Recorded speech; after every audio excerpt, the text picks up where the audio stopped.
Hey, what's up? This is William Powell with Inside Acting TV. I'm here with Ian Gallanar, and he is the director and also the co-director of Henry IV, Part 1 and Part 2.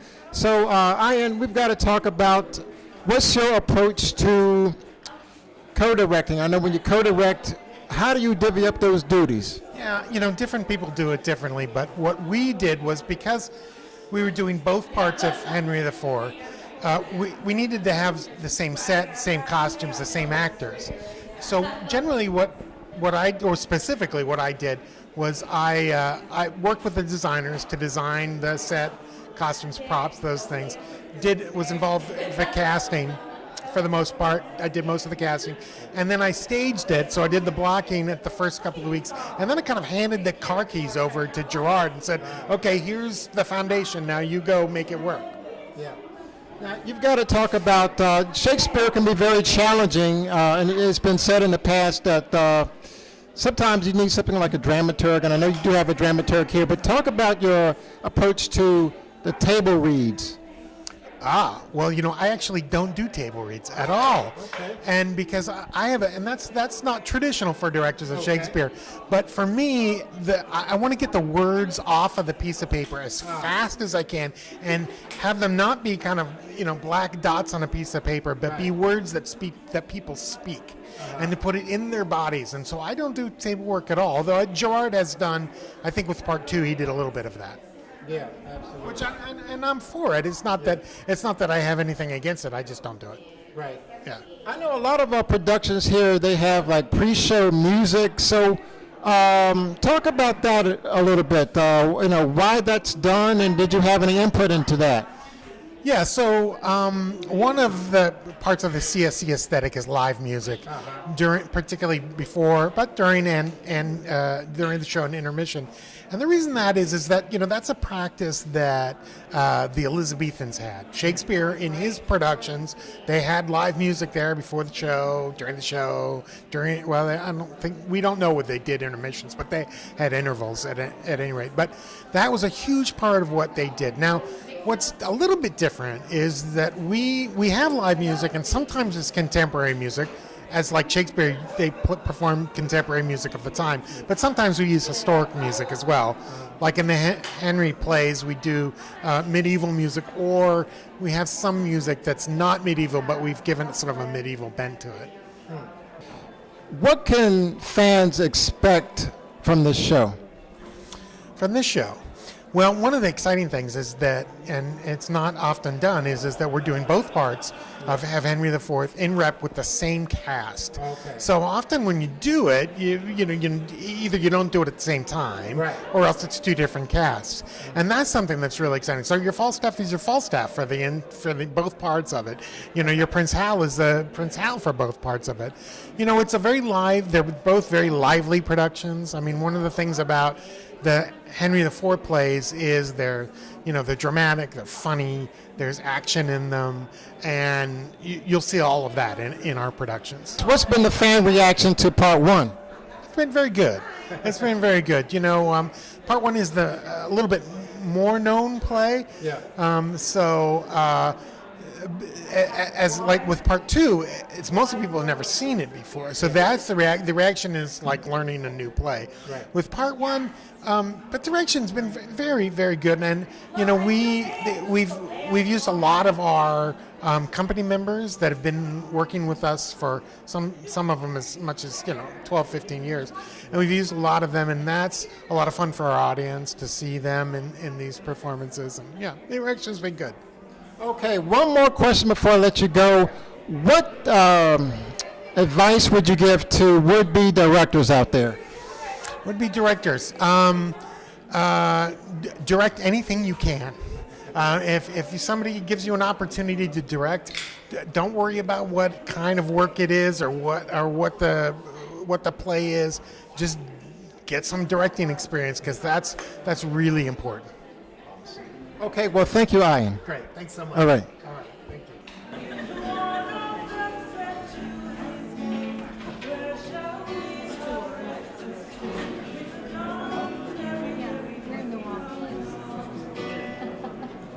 you. Gerrad, you got to talk about your role, and I also know that you're co-directing this one as well. So talk a little bit about that. Sure. Well, yeah, myself and Ian Gallanar, who is the founding artistic director of Chesapeake Shakespeare, are co-directing part 2. And basically, after part 1 opened, maybe 4 weeks ago, we started getting in-depth rehearsals for part 2. So Ian pretty much blocked the show and set all of the groundwork that we needed. And then I came and solidified some moments, clarified some acting things with our actors. We also had a fight choreographer, Casey Kaliba, as well as a dramaturg, Katie Moncrief, who came in and did some work with the actors to just get it all solidified. And then we went into tech last week, and we opened part 2 last night. That's fantastic. And so you got to talk about some of the challenges of directing Shakespeare. It's just so in depth. Talk about that. Sure. I mean, I think the biggest challenge is just the language and trying to make sure that the play and the circumstances of the story are still relatable to a contemporary audience. So, you know, we do think about who's our audience here in Baltimore, here in 2019, and how do these words resonate with this audience? Right. And, you know, what do we do to flesh out the action behind the language, and what do we do with the sets, what do we do with the costumes, what do we do with the props and etc. to just make the story as clear as possible for today's audience. So, you know, it really starts with looking at the script and saying what is the script telling us about the action? What's the script? What sort of story is the script laying out from us? For us, I should say. And then how do we tell that story? You know, getting the actors and the designers on sort of the same page and pushing everything forward to tell this one succinct story. Just as an actor, I mean, just dealing with iambic pentameter and the whole thing, do you approach the text differently than you would with, say, a contemporary play? Yeah. I think we do have to think about the meter. If it's written in meter, some of Shakespeare is written in prose, and in which case, you know, we don't have to think about the meter. But I do think I scan my text and see what the meter is saying. You know, I sort of think of the meter as a heartbeat. So as the meter begins to skip a beat, or it begins to go faster, or it begins to slow down, you know, I think that's saying something about the heart of the character. The character is speeding up here or slowing down here. And so I do think the meter is giving us an idea of the action of the character. Right. So, you know, I do look at that, but then after that, it's kind of just like doing Tennessee Williams, August Wilson, Lynn Nottage. You know, it's still just people on stage interacting with each other, going after important things to them and going after them fully. These Shakespearean characters do that, and I think characters in contemporary plays are doing that as well. Yeah. What's been some of the fan reaction to Hotspur? They think that I'm very passionate, and you know, aggressive, and our audiences have loved the fights. We have some very gritty, pretty powerful fights going on, and we had a good choreographer to come in and make all of that safe and look very provocative. Oh, yes. So the audiences are loving the fights, and they're loving the passion. That's good. Yeah. And speaking of those fights, I know Casey did a marvelous job. I mean, it looked very dangerous. So talk about how many hours you spent rehearsing all those fights.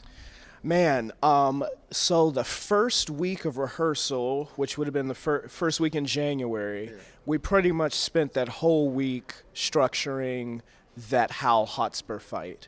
So, you know, we put in maybe 2 hours a day for 5 days that week, figuring out what our bodies wanted to do, and just kind of clarifying how to tell the best story with this big spear and shield, and then Hal's got his broadsword. Yeah. So, we spent about a week putting it together, and then another 4 weeks just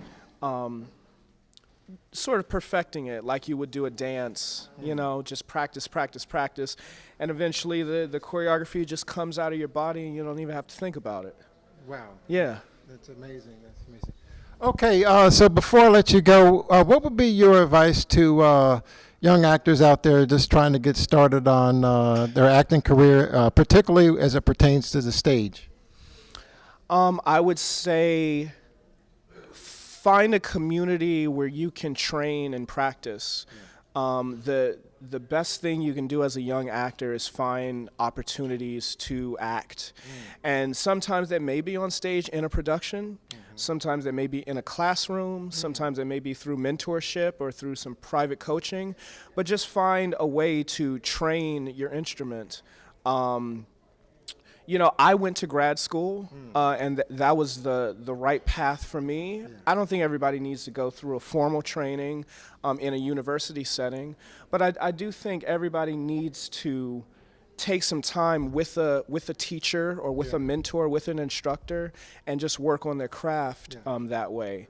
So yeah, I'd say find out what sort of classes and what sort of coaching you can take, and do that and get better and do more plays. Okay.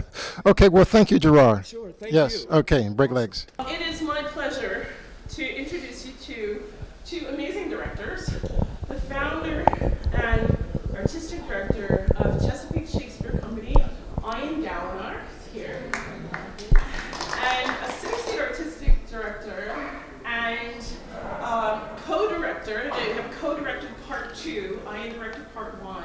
And then they were a team for part 2. And this is Gerrad Alex Taylor, who some of you met a little earlier. And Gerrad is also the director of the studio at the Chesapeake Shakespeare Company. That's the home of our education programs. We have classes for adults as well as for youth. So welcome. Ask all your questions, and I'm going to turn it over to Ian and Gerrad. Yeah, I don't know, any questions that you have? Maybe we'll start that way. Sure, I do have a question. I saw the matinee, really enjoyed how clearly almost all the actors spoke. And is that a lot of work so many actors don't speak that clearly. Well, let me tell you, yes, it is intentional, and part of the emphasis towards clarity in our productions comes from a very personal place, which is, I didn't come to Shakespeare early in my life. I had a couple of shows as an actor, but Shakespeare often confused me, but I didn't feel like I had access to it. I didn't always feel like I understood what was happening, and to be honest, I was made to feel a little bit like, well, that's my fault, and that Shakespeare's really for fancy people and not for you. And when I started working on Shakespeare with gusto, I guess, is when it was really the first time I had the opportunity to direct a Shakespeare play. And when you're preparing as a director, it's a whole different level of preparation than you are reading a play or acting in a play. If the storytelling is clear, and if the actors have, a modicum of training to deal with the verse, then these plays can be incredibly clear. And that's what I personally have always wanted in a Shakespeare production, because I had been to too many where it wasn't clear to me, and I couldn't really follow it. Apart from very careful choreography, which I know must be extremely important, is there anything else that you do to ensure the safety of the actors? And did you ever get injured? Well, you want to answer? I mean, first of all, it's not just the subtext. It's when we're choreographing fights, it's all about making sure that not just the performance is safe, but the audience is safe as well. Do you want to talk about that a bit? Because you're on both sides of there. He's actually, Gerrad just finished choreographing the fights from Romeo and Juliet matinees, which we do during the day. And of course, you involved in these fights here. Yeah. Well, a nice thing about the cast is all of the fighters have some sort of training. So, you know, myself and Ron and Seamus are all certified in several weapons. And then Mello went to the ACA where they give a lot of fight training as well. So we all came into the process with some basic knowledge of stage combat and sort of how to make it look dangerous while still keeping the safety of the choreography. I think sometimes accidents do happen. We've been lucky enough, knock on wood, to not, thank you, to not have any sort of accidents in this show. But you know, I've been in the Romeo and Juliet matinee a few times, and there have been people that I got stabbed in the hand one year, and you know, a sword went down the stairs once.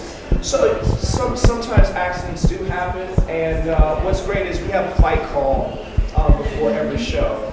So we do the fight slowly, and we have a fight captain who looks at it and he says, okay, keep this in mind. I noticed last time this didn't work, so let's, you know, re-look at that part. So we do check in about the fights before every show, just to reflect on what happened last time, and if there was a mistake, how to make sure that doesn't happen again. And then just kind of check in with our scene partner and say, you know, maybe today one of us is sick and we want to go a little slower just to keep it safe and keep both of the partners connected. So, you know, we do check in about that before every show, just to keep everything flowing and fluid. So I'm interested in the path to directorship. And it sounds to me from what you were saying that you kind of went directing was sort of where you went first, and then you're kind of moving. You've been an actor and you're doing directing now. I'm just kind of interested in those paths. How do you come together? Well, like many people, I got interested in theater in high school. And right away, and of course, like many people do, I just fell in love with it. It gave me a whole new meaning and direction. But real early on, I realized I watched what the director was doing. I was like, oh, that's what I want to do. I want to tell the whole story. And I went to school as a theater major, and I studied acting and directing. I had a bit of a career as a not very good actor, but it was never really where my interest lay. Which one was that? But for young directors, it's tough to get work because it's hard for a 25-year-old director to be entrusted with a directing gig. Where it's you can as a 25-year-old actor. So I spent a little bit more time in acting early on than I intended to, but it's always been where my interest was. I went to a college program and directed anything that anybody would let me to direct for a good decade until I could sort of start choosing the things that I wanted to do. Yeah, well, I didn't get into theater until college. In high school I played sports. And when I got to college, I wanted to try something different. So I went and auditioned for a sketch comedy team and got in and really liked that. And then I got into the musical that they were doing, and I took some classes, and I was like, oh, I really like theater more than what I'm... Well, tell them what you were majoring in. I was majoring in neuroscience. Oh, wow. And I said, you know what? $60,000 a year on neuroscience? No, I'm going to join the acting troupe.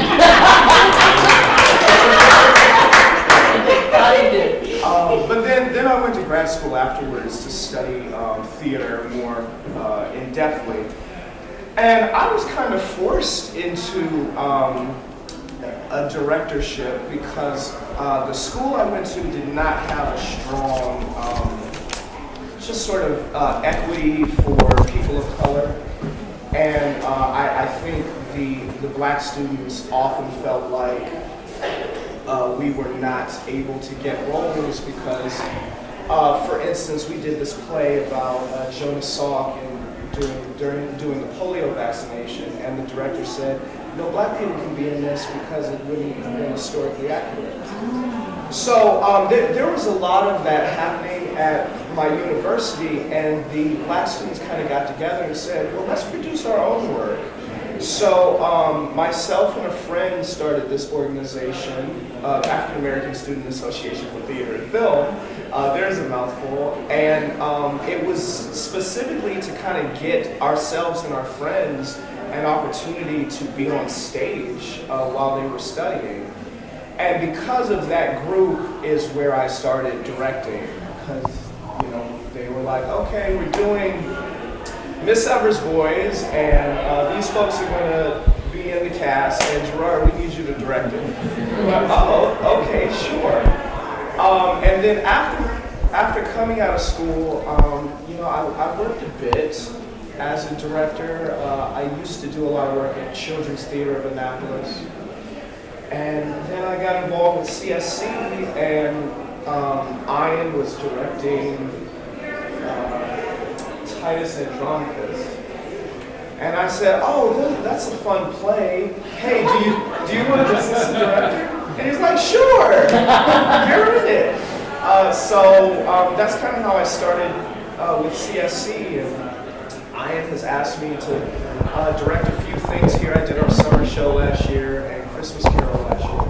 You know, interesting about this notion of gender blind, and you know, there's a very smart woman named Lisa Volpe who was the founder of a company called the Los Angeles Women's Shakespeare Project. Brilliant woman, and I remember I heard about her before I met her, and to be perfectly honest, I used to roll my eyes. People would tell me stories about what she did, and I would just be like, well, okay, I don't get it.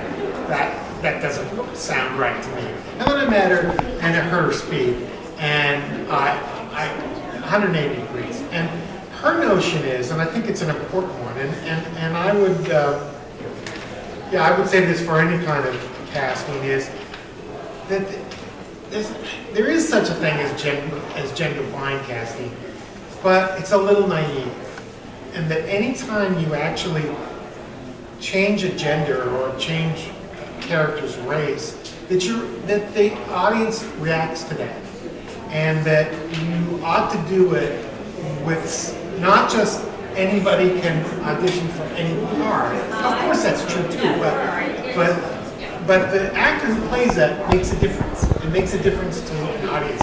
Lisa particularly, her point is, and I think it's a brilliant point, is she says, you know, in our world, one of the biggest issues that we're wrestling with right now is how gender politics have changed and will change. And to ignore that by just sort of tradition, you know, saying, well, we're just going to cast our shows the way that we always have, is really missing out on the opportunity to explore these issues. Your point is when Falstaff's speech about honor coming from a man of color, that has a real edge to it. You wouldn't have a white actor. It can change everything. Or not. Or sometimes it can, you know, sometimes what you're trying to get at is that everybody's not the same. We're all human. You know, it runs the gamut, I guess. Yeah, well, you know, I don't even like to think of it as blind casting, but just more as conscious casting.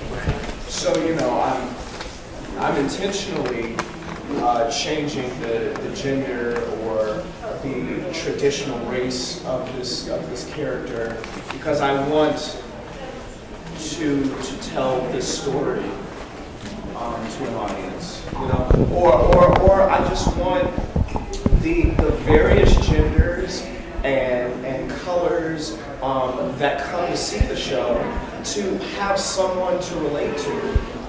I see a lot of Shakespeare with all white casts, and I kind of look at that and I say, well, who am I supposed to relate to in this story?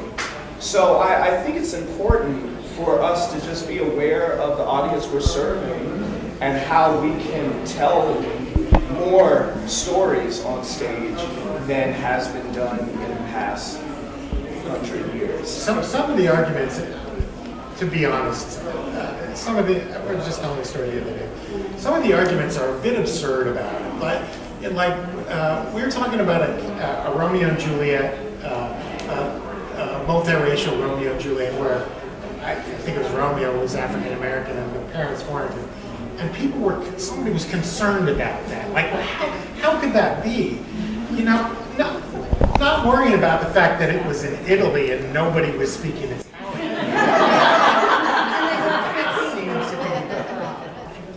Ladies and gentlemen, would you please give a round of applause?